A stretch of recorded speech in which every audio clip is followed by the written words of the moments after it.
할렐루야. 우리 함께 기도하며 하나님 앞에 예배하겠습니다. 아버지 하나님, 우리를 부르신 자리, 이 예배하는 자리를 사모하며 주님 앞에 섭니다. 나의 나된 것을 알게 해주시고 하나님의 지으신 그 고귀함과 특별한 사랑을, 그 은혜를 알아가게 하여 주시옵소서. 삶의 의미와 가치가 하나님의 손 안에서 사랑 가운데 빚어지고 은혜 가운데 펼쳐지는 것을 이제까지 보았습니다.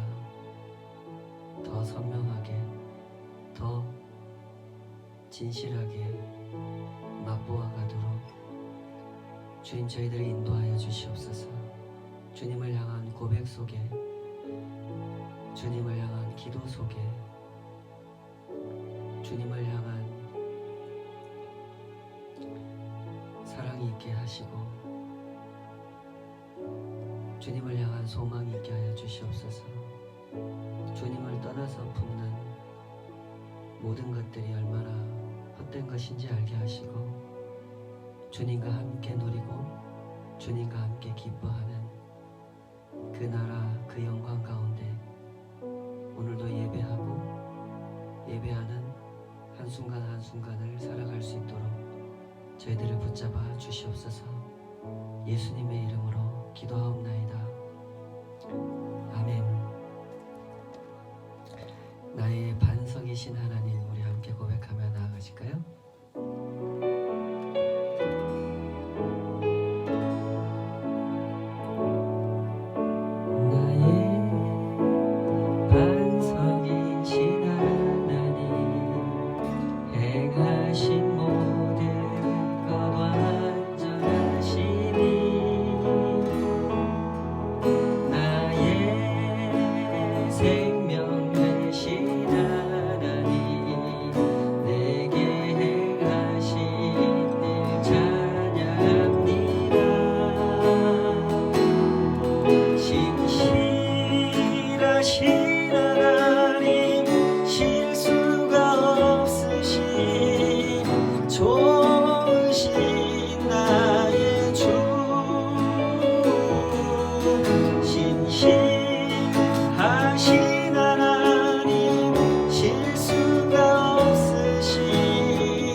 돈에다 자기 인생을 걸고 길을 걸어갑니다.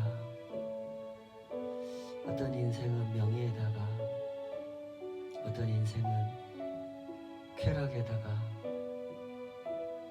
그 마음에 품은 욕심에다가 자기 인생을 걸고 걸어가죠. 가져보아도 채워보아도 결코 만족할 수 없는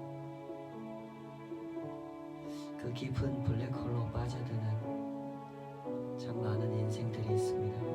그 중에서 하나님께서 불러낸 사람들, 그들에게 허락된 길은 하나님께 내 인생을 걸고 가는 길, 우리가 그 길 위에 서 있습니다.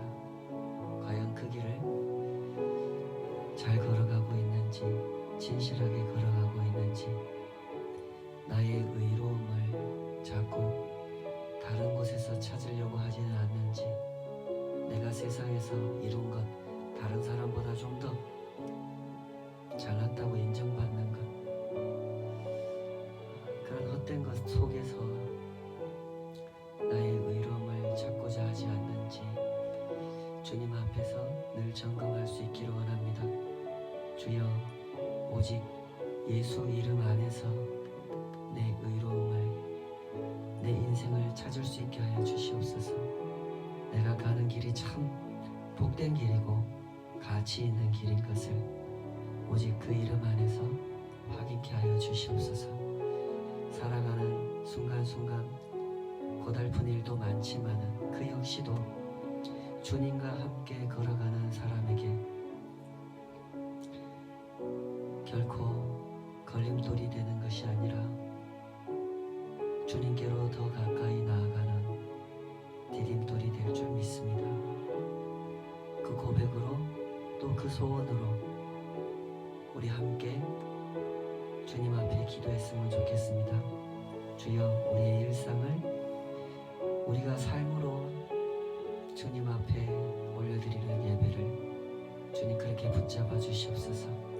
이 길을 복되게 하시고 오직 주의 이름 그 영광을 가슴에 잘 품고 가도록 인도하여 주시옵소서. 우리 합심해서 한번 기도하겠습니다. 아버지 하나님, 그 거룩하신 이름 앞에 오늘도 우리가 서고 싶습니다. 언제나 우리 앞에 계신 하나님, 우리 뒤에, 우리 옆에, 우리 위에 계신 하나님을 바라보기 원합니다. 우리를 지으시되 그 선하신 손을 얼마나 복되게 지으셨는지 하나님과 소통하며 하나님의 마음을 알고 하나님의 뜻을 알아 나를 지으신 그 뜻을 알아 나를 통해 이 땅 가운데, 하나님의 땅 가운데 나타내고자 하시는 그 선하신 일들, 하나님의 통치, 하나님의 정의, 하나님의 사랑, 하나님의 뜻대로 다스려지는 세상, 하나님과 함께 가꾸어가고 만들어가고 회복시켜가고 새롭게 빚어가는 주님의 일꾼으로 불러주심을 감사합니다. 내 인생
주께 모두 드리리.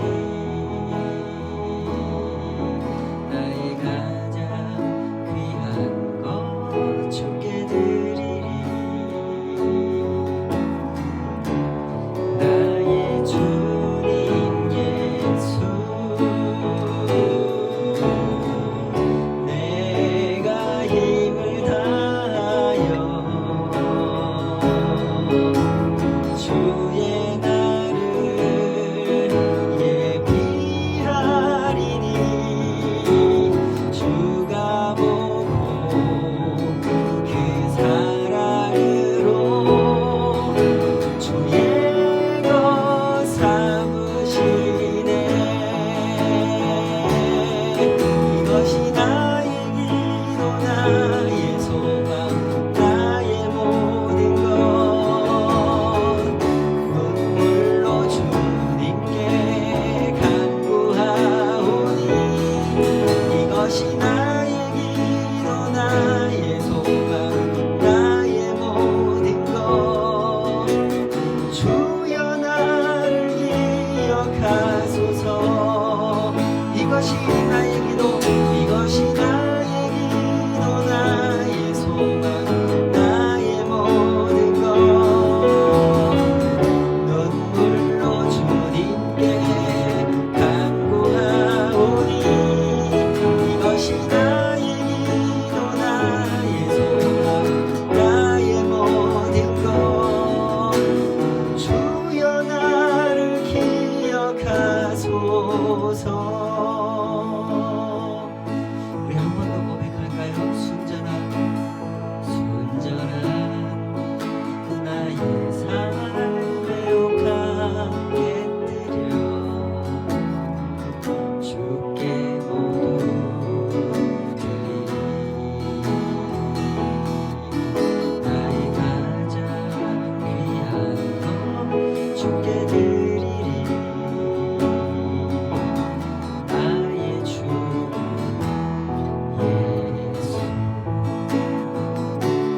순전한 나의 삶에 옥합게 드려 주께 모두 드리리. 나의 가장 귀한 것 주께 드리리. 나의 주님 예수, 내가 힘을 다하여 주의 날을 예비하리니. 주가 보고 그 사랑으로 주의 것 삼으시네. 이것이 나의 기도, 나의 소망, 나의 모든 것. 눈물로 주님께 간구하오니.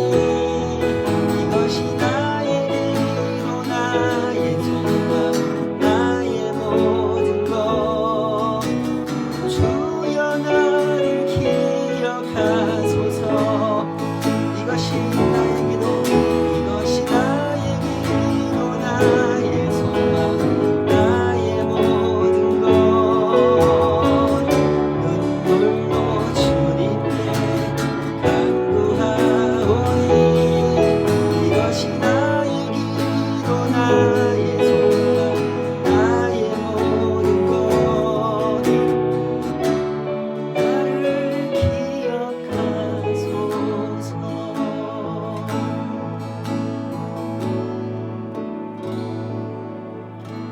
우리 오늘 눈물로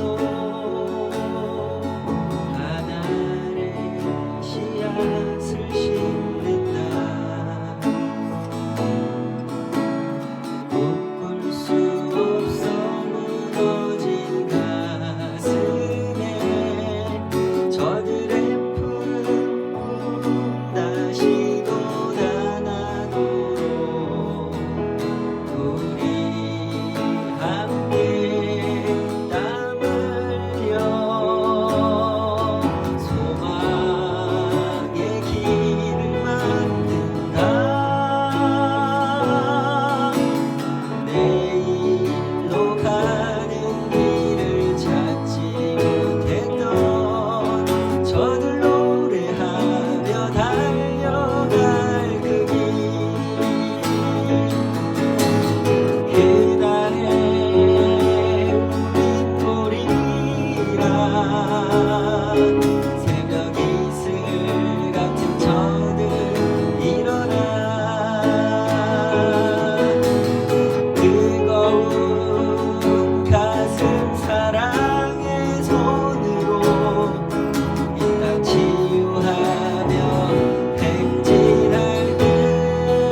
우리 이 시간에 다 같이 주님 앞에 드린 예물 위해서 기도하겠습니다.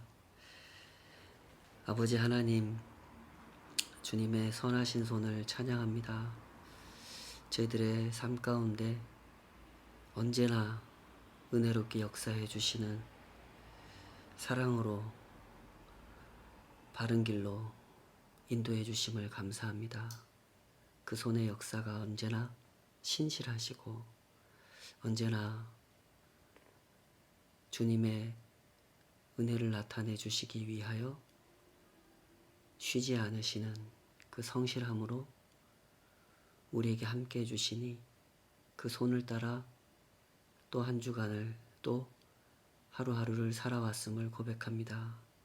주님의 돌보심 아래서 저희들이 또 일할 수 있었고 선한 일, 주님께서 저희들을 써주시는 일, 그렇게 주님과 동행하는 일을 감당하기를 사모하면서 하루하루 살아올 수 있었음이 감사합니다.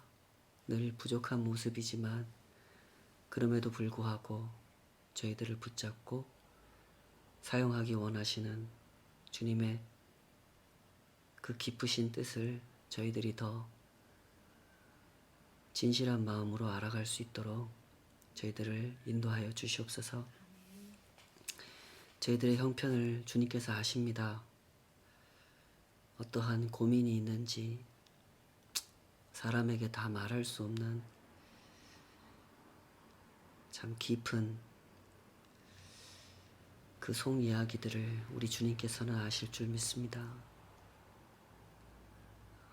그 모든 상황 중에도 우리가 주님의 뜻을 구하고 주님의 도우심을 구하며 주님의 인도하심을 구하고 있기에 이렇게 주님 앞에 예물을 구별하여 드리고 저희들의 삶을 드립니다. 주님, 이 모든 것 위에 하나님의 은혜를 허락하여 주시옵소서. 주의 만지심이 우리의 심령을 더욱더 견고하게 해주시고 더욱더 진실하게 해주시고 주님께서 품으신 그 마음을 저희도 알아갈 수 있도록 인도하여 주시옵소서. 그래서 주께서 그토록 원하시는 그 길, 주님과 동행하는 한 걸음 한 걸음을 걸어갈 수 있도록 저희들의 형편을 보살펴 주시고 강건케 하시고 치유해 주시고 회복하여 주시옵소서. 주님의 그 손이 날마다 우리를 새롭게 하시며 더욱 주님 앞에 가까이 나아갈 수 있도록 저희들을 이끌어 주실 줄 믿사오며 이 모든 것을 드림에 그 간구와 소망과 또 하나님의 그 은혜를 고백하면서 감사하면서 주님 앞에 나아왔사오니 이 모든 것을 받아주시고 주님의 선하심으로 그 복된 것으로 신령한 것으로 이 모든 것 위에 역사하여 주시옵소서. 예수님의 이름으로 기도하옵나이다. 아멘. 이 시간에 다 같이 하나님 말씀 함께 보겠습니다. 하나님 말씀은 누가복음 1장 5절에서 25절까지입니다. 누가복음 1장 5절에서 25절까지. 본문이 약간 길기 때문에 조금 줄여서 읽겠습니다. 꼭 혼자 계실 때 다 읽어보시기를 부탁드립니다. 누가복음 1장 5절에서 16절까지만 읽고 함께 하나님 말씀 살펴보도록 하겠습니다. 누가복음 1장 5절에서 16절까지입니다. 함께 읽겠습니다. 시작. 유다왕 헤롯 때에 아비야 반열에 제사장 한 사람이 있었으니 이름은 사가랴요 그의 아내는 아론의 자손이니 이름은 엘리사벳이라. 이 두 사람이 하나님 앞에 의인이니 주의 모든 계명과 규례대로 흠이 없이 행하더라. 엘리사벳이 잉태를 못하므로 그들에게 자식이 없고 두 사람의 나이가 많더라. 마침 사가랴가 그 반열의 차례대로 하나님 앞에서 제사장의 직무를 행할세. 제사장의 전례를 따라 제비를 뽑아 주의 성전에 들어가 분향하고 모든 백성은 그 분향하는 시간에 밖에서 기도하더니 주의 사자가 그에게 나타나 향단 우편에 선지라. 사가랴가 보고 놀라며 무서워하니 천사가 그에게 이르되 사가랴여 무서워하지 말라. 너의 간구함이 들린지라. 내 아내 엘리사벳이 내게 아들을 낳아주리니 그 이름을 요한이라 하라. 너도 기뻐하고 즐거워할 것이요 많은 사람도 그의 태어남을 기뻐하리니 이는 그가 주 앞에 큰 자가 되며 포도주나 독한 술을 마시지 아니하며 모태로부터 성령의 충만함을 받아 이스라엘 자손을 주 곧 그들의 하나님께로 많이 돌아오게 하겠습니다. 아멘. 오늘 주신 말씀으로 주를 위하여 세운 백성을 준비하리라, 이런 제목으로 말씀 증거하겠습니다. 제가 어릴 때 그 어른들로부터 자주 들었던 말씀 중에 이런 말씀이 있습니다. 너는 참 좋은 시절에 태어났다 하는 말씀입니다. 물론 제가 어릴 때는 그 말씀의 의미를 잘 이해하지 못했습니다. 그러나 조금씩 철이 들고 역사를 배우고 주변 나라들을 관찰해보고 또 현실을 살아가면서 어른들께서 하셨던 그 말씀의 의미를 조금씩 이해하기 시작했죠. 내가 진짜로 좋은 시절에 태어났구나, 그렇게 생각하게 됐습니다. 혹시 가능하다면 이렇게 한번 상상해 보시기 바랍니다. 우리가 만약에 1902년에 태어났다면 우리는 어떤 삶을 살았을까요? 1902년은 우리 유관순 열사가 태어나신 해입니다. 1919년에 유관순 열사는 이화학당에 재학 중이었죠. 지금으로 치면 고등학생쯤 되는 그런 나이입니다. 아시는 것처럼 그때 그 꽃다운 나이에 꽃다운 꿈을 꾸면서 유관순 열사는 열심히 공부를 하던 중이었는데 그 유명한 3.1 만세운동이 전개되게 되죠. 유관순 열사는 이 일에 열심히 참여하셨고 그 일로 투옥이 돼서 모진 고문을 당하다가 19살, 너무너무 아까운 나이에 그렇게 순국하셨습니다. 우리가 만약에 1917년에 태어났다면 우리는 어떤 삶을 살았을까요? 1917년은 윤동주 시인이 태어난 해입니다. 식민지 조선에 태어난 윤동주는 어릴 때부터 문학소년의 꿈을 가졌다고 하죠. 그렇게 시인이 되고 싶어 했다고 합니다. 유명한 시인 중에 릴케라는 시인을 그렇게 좋아했고 우리나라 시인 중에는 정지용 시인을 그렇게 존경했다고 합니다. 그분들의 시를 읽으면서 나도 이렇게 아름다운 시를 써내는 시인이 되고 싶다는 꿈을 꿨다고 하죠. 꿈을 향해서 열심히 한 걸음씩 나아갔습니다. 그 어려운 시절에 이분은 일본으로 유학까지 떠나게 됐죠. 그러나 이분 역시 독립운동에 가담했다고 하는 그 혐의를 받으면서 체포돼서 감옥에 갇히게 됐고 그곳에서 죽음을 맞이하게 됐죠. 1945년이었습니다. 조금만 너무너무 아깝죠. 조금만 더 늦게 붙잡혔으면 해방을 맞이하셨을 텐데. 28 젊은 나이에 아까운 생을 그렇게 마감하셨습니다. 남다른 재능, 남다른 열정을 가지고 태어났지만 제대로 그 꽃을 피워보기도 전에 그렇게 져야 했던 것이죠. 윤동주가 만약에 1975년에 태어났다면, 유관순이 만약에 1980년에 태어났다면 어떤 삶을 살았을까요?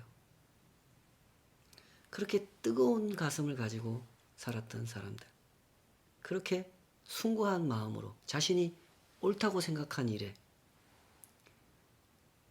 자기 목숨도 아끼지 않고 내던졌던 실천가였던 사람들이 지금처럼 좋은 시절을 만났다면 얼마나 멋지게 살았을까요? 두 분은 참 어려운 시절에 태어났고 어려운 시대를 사셨습니다. 오늘 본문에 보면 이렇게 시작을 하죠.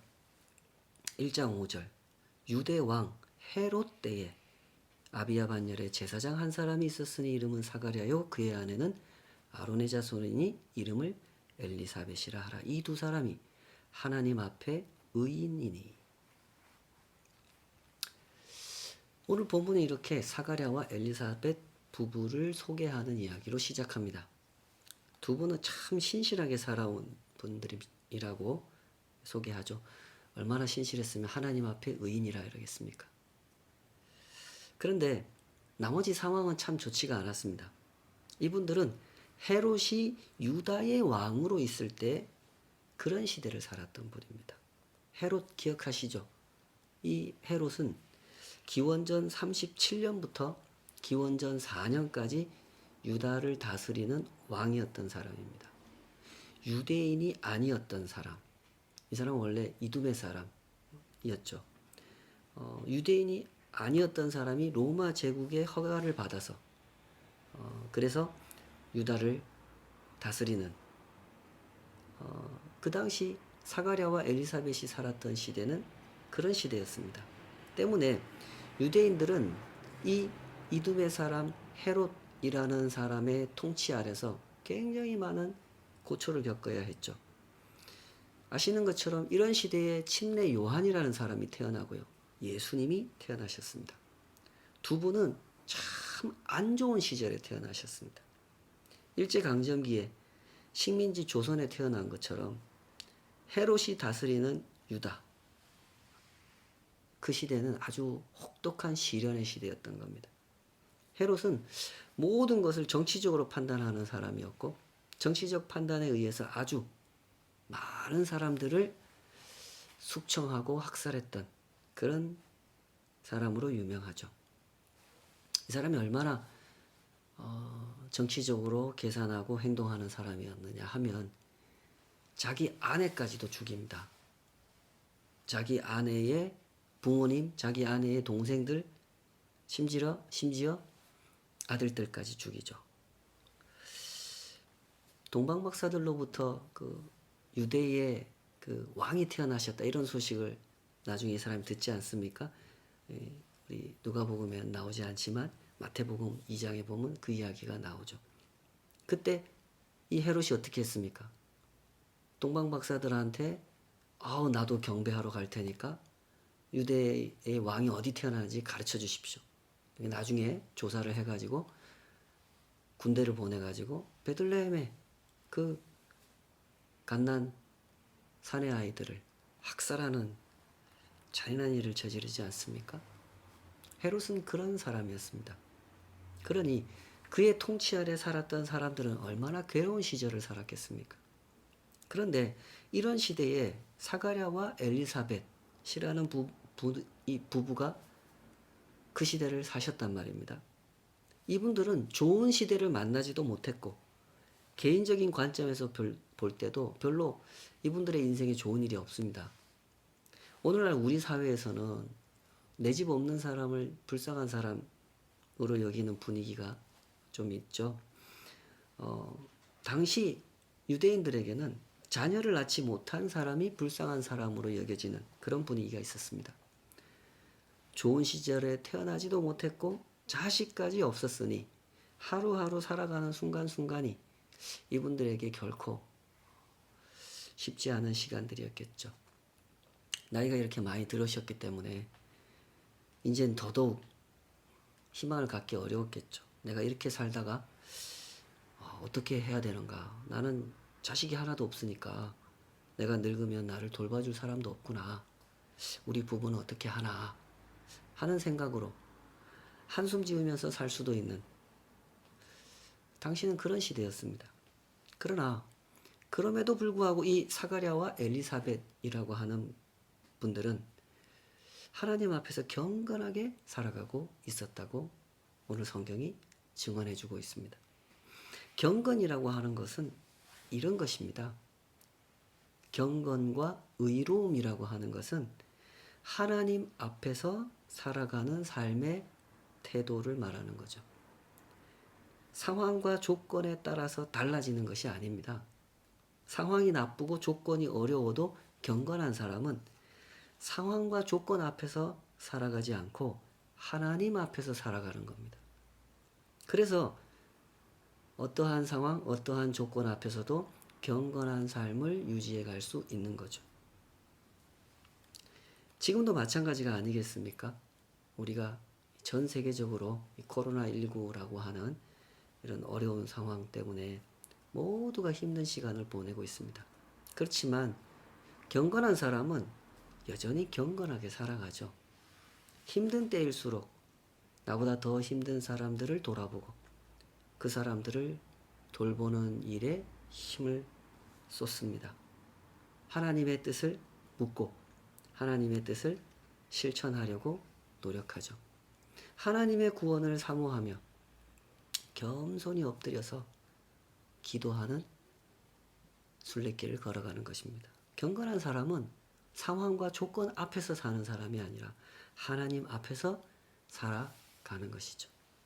헤롯이 유다를 다스리던 때 조금이라도 이상한 낌새가 느껴지면 곧바로 처형해버리는 그 살벌한 시대를 살면서도 사가랴와 엘리사벳은 하나님 앞에 엎드렸습니다.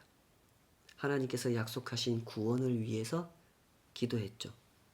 헤롯같이 잔인한 왕이 다스리는 나라에 살면서 나이가 많이 들어서 이제 노년이 되었지만 자식 하나 얻지 못한 그런 상황 가운데 살았기 때문에 이제 이 노년의 시간을 어떻게 살아가야 할지 걱정이 많을 수밖에 없는 그런 상황 속에 살면서도 사가랴와 엘리사벳은 하나님의 율법을 신실하게 지켰고 약속하신 구원을 위해 기도했다는 것입니다. 때문에 하나님께서 보내신 천사 가브리엘이 사가랴를 찾아왔을 때 이렇게 칭찬을 하죠. 1장 13절 1장 13절 다시 한번 크게 한번 읽어봅시다. 1장 13절 시작. 천사가 그에게 이르되 사가랴여 무서워하지 말라. 너의 간구함이 들린지라. 내 아내 엘리사벳이 내게 아들을 낳아주리니 그의 이름을 요한이라 하라. 사가랴여 무서워하지 말라. 너의 간구함이 들린지라. 너의 간구함이 들린지라. 이 말은 하나님께서 너의 기도를 들으셨다. 이런 뜻이 되겠죠. 여러분 이게 얼마나 아름다운 장면인지 한번 보십시오. 어느 날 하나님의 천사가 제 앞에 나타난다면 저보고 뭐라고 할 것 같습니까? 조 목사야 무서워하지 말아라. 하나님께서 너의 기도를 들으셨다. 제가 만약에 이런 말씀을 듣게 된다면 제 인생은 성공한 인생이 아니겠습니까? 뭘 더 바라겠습니까? 하나님께서 너의 기도를 들으셨다.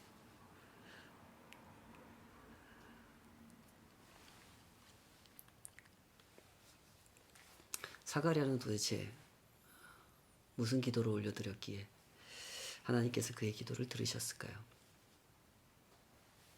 바로 앞에서 조금 말씀드렸습니다마는 사가랴는 하나님의 구원을 위해서 기도했습니다. 13절부터 17절에 기록된 이 천사의 말을 잘 들어보면 사가랴의 기도가 무엇을 지향하고 있었는지를 좀 더 구체적으로 알 수가 있는데요. 다시 한번 주목해서 한번 읽어보시겠습니까? 13절부터 17절까지입니다. 13절부터 17절. 시작. 천사가 그에게 이르되 사가랴여 무서워하지 말라. 너의 간구함이 들린지라. 내 아내 엘리사벳이 내게 아들을 낳아 주리니 그 이름을 요한이라 하라. 너도 기뻐하고 즐거워할 것이요 많은 사람도 그의 태어남을 기뻐하리니 이는 그가 주 앞에 큰 자가 되며 포도주나 독한 술을 마시지 아니하며 모태로부터 성령의 충만함을 받아 이스라엘 자손을 주 곧 그들의 하나님께로 많이 돌아오게 하겠습니다. 그가 또 엘리야의 심령과 능력으로 주 앞에 먼저 와서 아버지의 마음을 자식에게 거스르는 자를 의인의 슬기에 돌아오게 하고 주를 위하여 세운 백성을 준비하리라. 사가랴는 아들 낳게 해달라고 기도하지 않았습니다. 이 다음 장면에서 확인되는 바와 같이 천사가 너 아들 낳게 될 거다 이런 얘기 해주니까 사가랴가 그 말 믿지 못했죠. 왜 믿지 못했습니까? 뭐 당연히 나이가 너무 많이 들었기 때문에 그런 일 일어날 수 없을 거라고 생각했기 때문에 믿지 못했던 거죠. 근데 이 대목에서 또 알 수 있는 거는 사가랴가 아들 하나 낳게 해달라고 기도한 적이 없었다는 것도 알 수가 있는 겁니다. 그런 기도를 했던 적이 없는데 아들 낳게 해주겠다 이러니까 사가랴가 믿지 못했던 것이죠. 경건한 사람의 기도라고 하는 것은 언제나 이런 모습이라는 것을 우리가 잘 배웠으면 좋겠습니다. 경건한 사람의 기도는 자신의 필요에 매여 있지 않습니다. 이 말을 잘 이해하시기 바랍니다. 자신의 필요를 구하는 것은 기도가 아니다. 이런 뜻이 절대 아닙니다.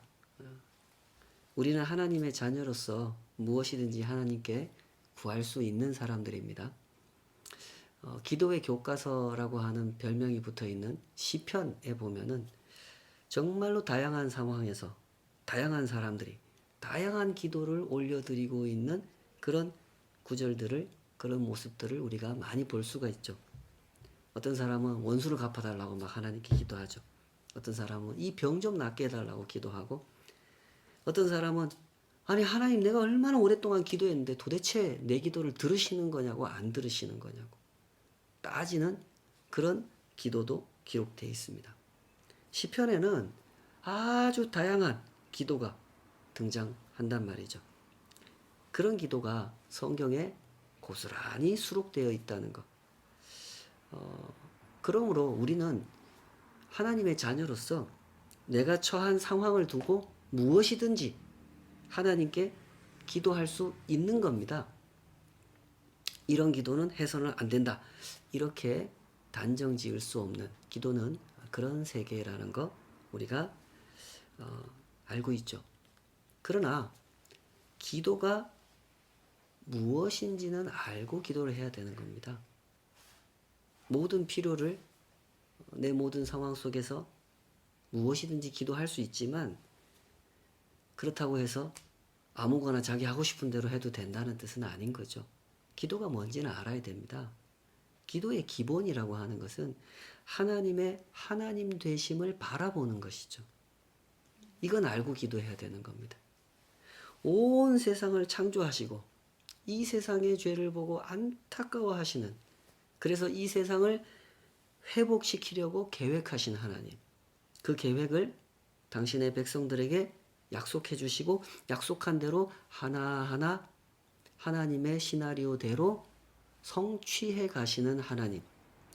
그 하나님을 바라보면서 하는 게 기도예요. 우리가 살아가는 세상을 내 중심적인 눈으로 바라보지 않고 하나님 중심으로 보려고 하는 것. 그것이 기도의 기본인 것이죠. 사가랴는 이런 자세를 가지고 있었다는 겁니다. 때문에 천사가 와서 칭찬을 해준 거예요. 너의 간구함이 들린지라. 경건한 사람이란 이런 사람입니다. 자신을 바라보고 사는 사람이 아니에요. 하나님을 바라보고 사는 사람이죠. 자신이 하는 일에 소망을 두고 사는 사람이 아니라 하나님께서 하시는 일에 소망을 두고 사는 사람. 그 사람이 경건한 사람입니다. 의로운 사람이죠. 때문에 경건한 사람은 기도의 삶을 살아가는 거예요.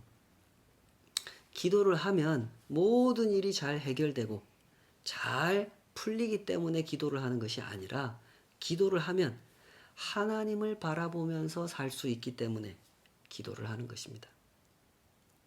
헤롯이 유대의 왕으로 다스릴 때 혹독하고 괴로운 시절, 절망스럽고 답답한 시대를 살아가는 그때에도 하나님을 바라보면서 살고 싶은 마음에 기도를 하는 것이란 말이죠. 이런 기도를 하나님께서 들으셨고 하나님은 천사를 보내서 기쁜 소식을 사가랴에게 전해주신 거죠. 내 아내 엘리사벳이 내게 아들을 낳아주리니 그 이름을 요한이라 하라. 너도 기뻐하고 즐거워할 것이요 많은 사람도 그의 태어남을 기뻐하리니. 이 장면을 잘 한번 헤아려 보시고 묵상해 보시기 바랍니다. 세상에서 가장 아름다운 장면은 이런 장면입니다. 하나님과 하나님의 백성이 손뼉을 마주치는 장면이죠.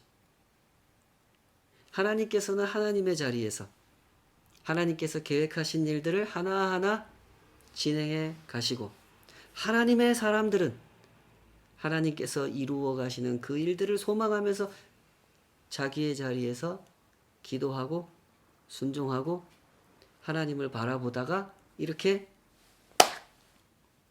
손뼉을 마주치게 되는 장면. 세상에서 가장 아름다운 장면은 이런 장면인 것입니다. 오케스트라 단원들을 앞에다 두고 지휘자가 멋있게 이렇게 지붕을 흔드는데 지휘자가 이끄는 대로 연주자 한 사람 한 사람이 지휘자를 따라 연주를 하지 않습니까? 뭐 어쩔 때는 막 굵은 소리를 막 깔았다가 어떤 연주자는 또 막 높은 소리를 막 냈다가 가는 소리를 냈다가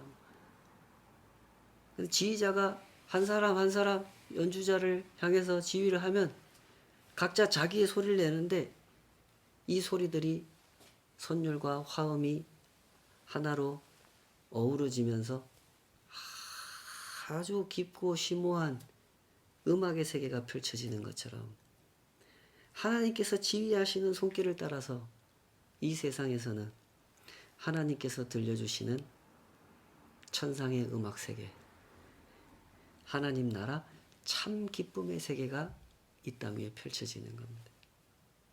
그래서 하나님의 천사가 지금 이 사가랴에게 와서 하시는 말씀이 그 이름을 요한이라 하라. 너도 기뻐하고 즐거워할 것이요 많은 사람도 그의 태어남을 기뻐할 것이라고 설명하는 겁니다.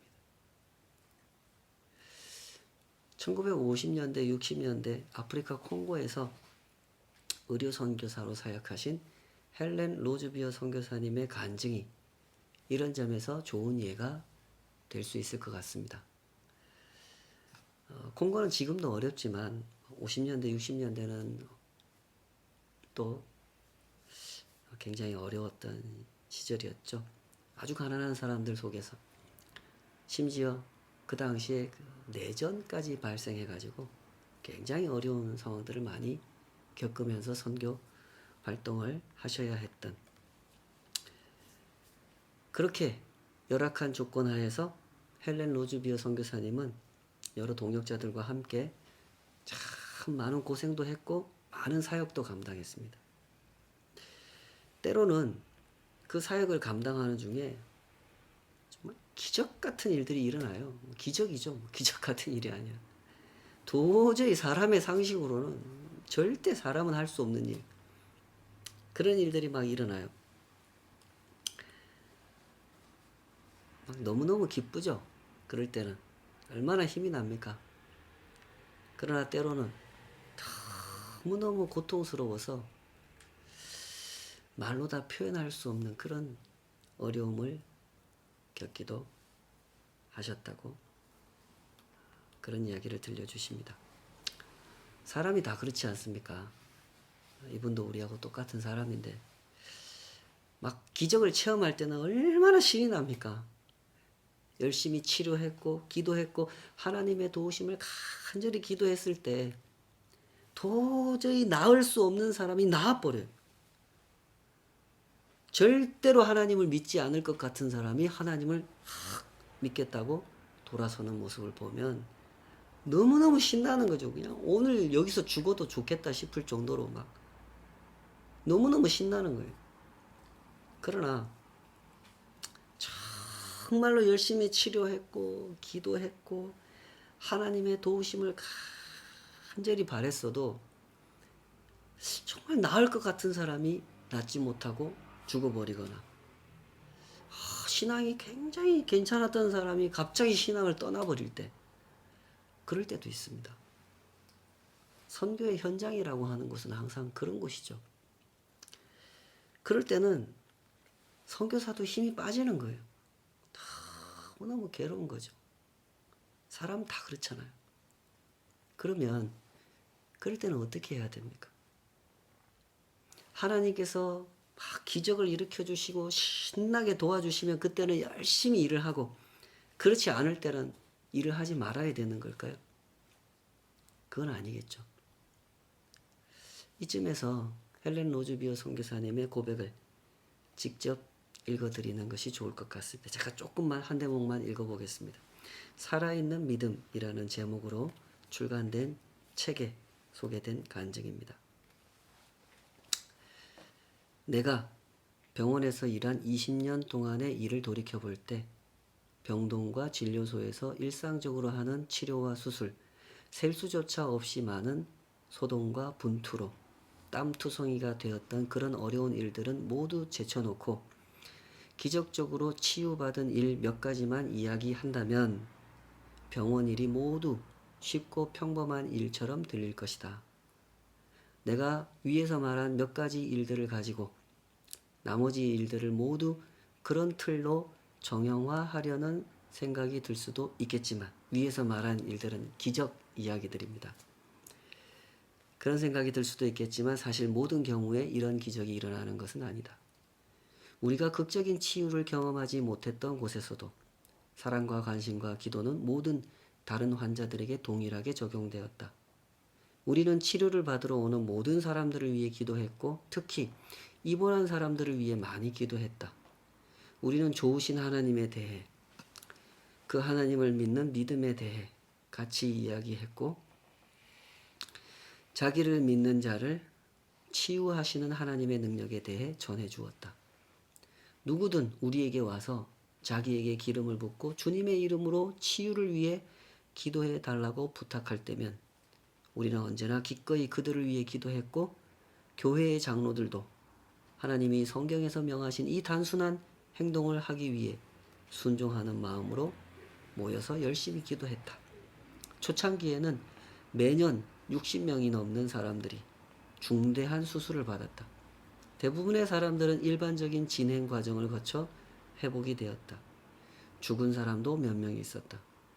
우리가 죽으리라 예상했던 사람들 중에 완쾌된 사람들도 있었다. 우리가 죽으리라 완쾌된 사람도 있었다. 우리가 몇 시간이고 기도를 했으나 죽은 사람들도 있었다. 우리는 왜냐고 묻지 않고 하나님의 주권을 인정했다. 우리의 임무는 하나님이 주신 능력을 최대한 사용하여 사람들을 섬기고 하나님께 순종하되 그 결과에 대해서는 하나님께 맡기는 것이었기 때문이다. 이것이 바로 하나님을 바라보는 사람이죠. 하나님께서 하시는 일을 바라보면서 한 걸음 한 걸음 각자에게 주어진 길을 걸어가는 자세. 성경은 그것을 경건이라 하시고 의인의 길이라고 설명해 주십니다. 우리 함께 이 세상을 보십시다. 이 세상은 무엇을 기다리고 있습니까? 세상에 정말로 필요한 것은 무엇입니까? 하나님께서 보내신 천사 가브리엘, 그의 입을 통해서 전해진 소식이 어떤 소식입니까? 기쁜 소식이죠. 사가랴도 좋아하고 많은 사람들이 기뻐할 소식. 하나님께서 약속하신 엘리야의 심령을 가진 선지자 요한을 보내시고 약속하신 메시아 예수 그리스도를 보내신다는 소식. 그분들을 이미 보내셨다는 소식. 그리하여 하나님의 백성들을 하나님께 돌아오게 하신다는 소식.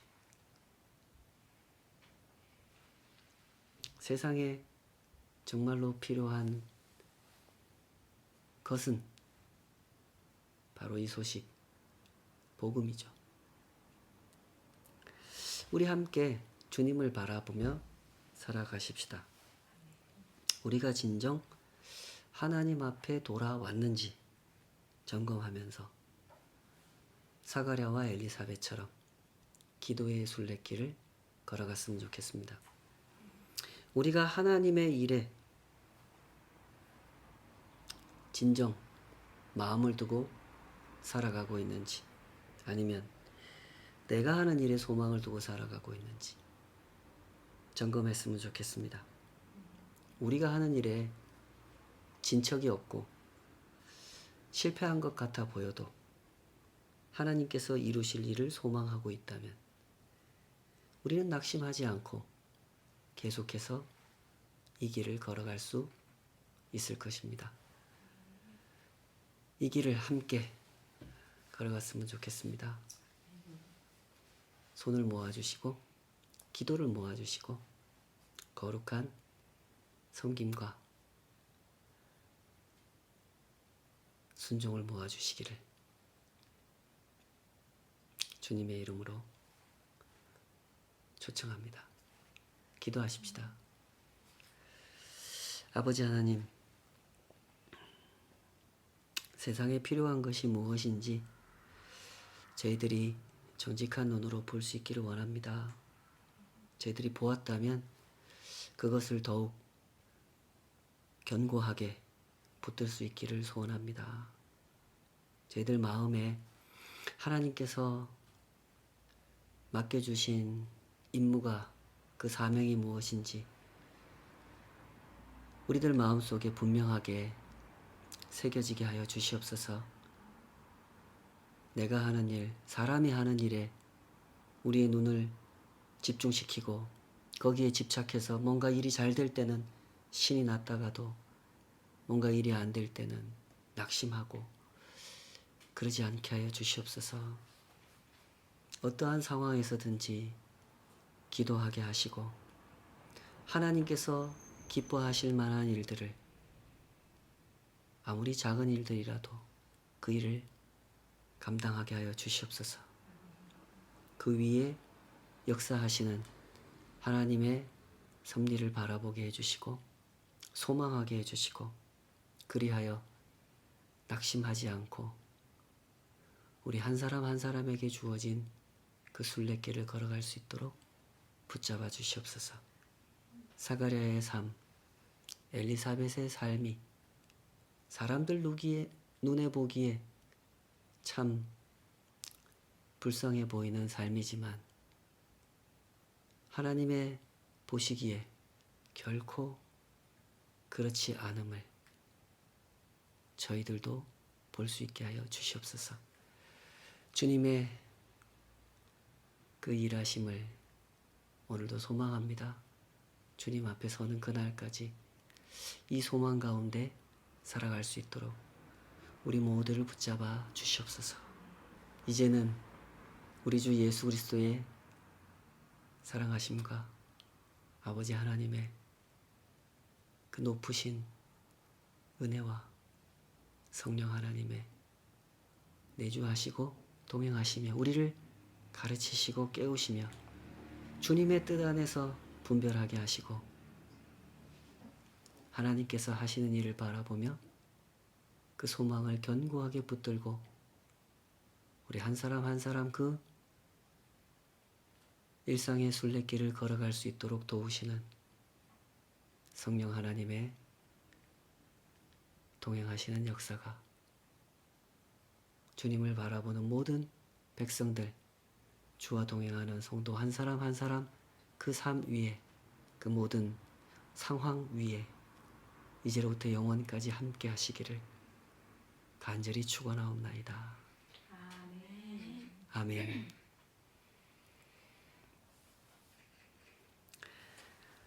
예, 감사합니다 여러분. 한 주간도 승리하시기를 늘 기도하겠습니다. 화이팅입니다.